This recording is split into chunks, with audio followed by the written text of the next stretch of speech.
इस वक्त हमारे साथ मौजूद हैं प्रदेश सरकार के पीडब्ल्यूडी मंत्री राकेश सिंह जी। हम उनसे बात करेंगे।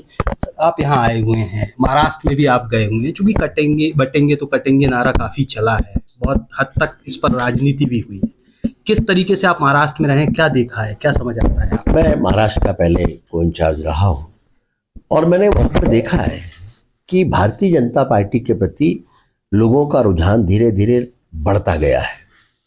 एक समय था जब बाला साहब ठाकरे पर लोगों का विश्वास हुआ करता था, लेकिन बाद में लोगों को जैसे जैसे ध्यान में आया कि उनके उत्तराधिकारियों ने महाराष्ट्र की जनता के साथ छल किया है और वहीं माननीय मोदी जी के नेतृत्व में जिस तरह से विकास के कार्यों की सौगात महाराष्ट्र को मिली और जिस तरह से सुशासन लोगों ने देखा और महसूस किया, उसके कारण से महाराष्ट्र में माननीय मोदी जी के प्रति और भारतीय जनता पार्टी के प्रति अत्यधिक सकारात्मकता है।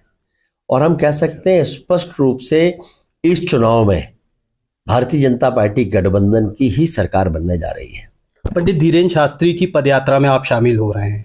अभी जो माहौल चल रहा है, खासतौर पे जो मैंने कहा अभी कि बटेंगे कटेंगे वाली राजनीति चल रही है, नारेबाजी का दौर चल रहा है, क्या मानते हैं, किस तरीके से देखते हैं? वो यात्रा निकाल रहे हैं, कितनी महत्वपूर्ण है? देखिए, बटेंगे कटेंगे हमारे लिए कोई राजनीतिक मुहावरा नहीं है। ये एक सच्चाई है जिसका दुष्परिणाम देश ने पिछले 1200 वर्षों में भुगता है और इसीलिए कहीं ना कहीं ये बात ध्यान में आती है कि कम से कम लोगों को एक होना चाहिए और उस दृष्टि से ये बातें समय समय पर आती हैं।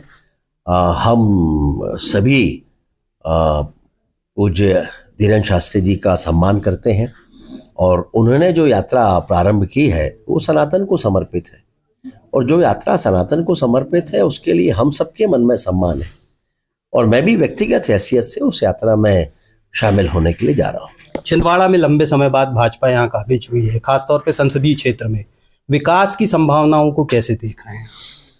मध्य प्रदेश में डॉक्टर मोहन यादव जी के नेतृत्व वाली सरकार है और ये सरकार विकास में विश्वास रखती है और छिंदवाड़ा हमारी प्राथमिकताओं में है और इसलिए छिंदवाड़ा के विकास के साथ किसी भी तरह का कोई समझौता नहीं होगा।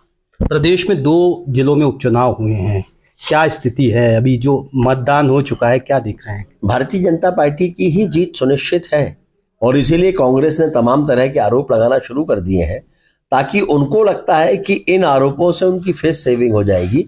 हकीकत यह है कि जनता कांग्रेस को नकार चुकी है। ये थे हमारे साथ मध्य प्रदेश के पीडब्ल्यूडी मंत्री राकेश सिंह जी, जिनका साफ तौर पे कहना है कि मध्य प्रदेश के साथ साथ महाराष्ट्र के जिन इलाकों में चुनाव हुए हैं, भाजपा को स्पष्ट तौर पे जीत मिलेगी। राजेश करमेले, न्यूज़ 18 छिंदवाड़ा।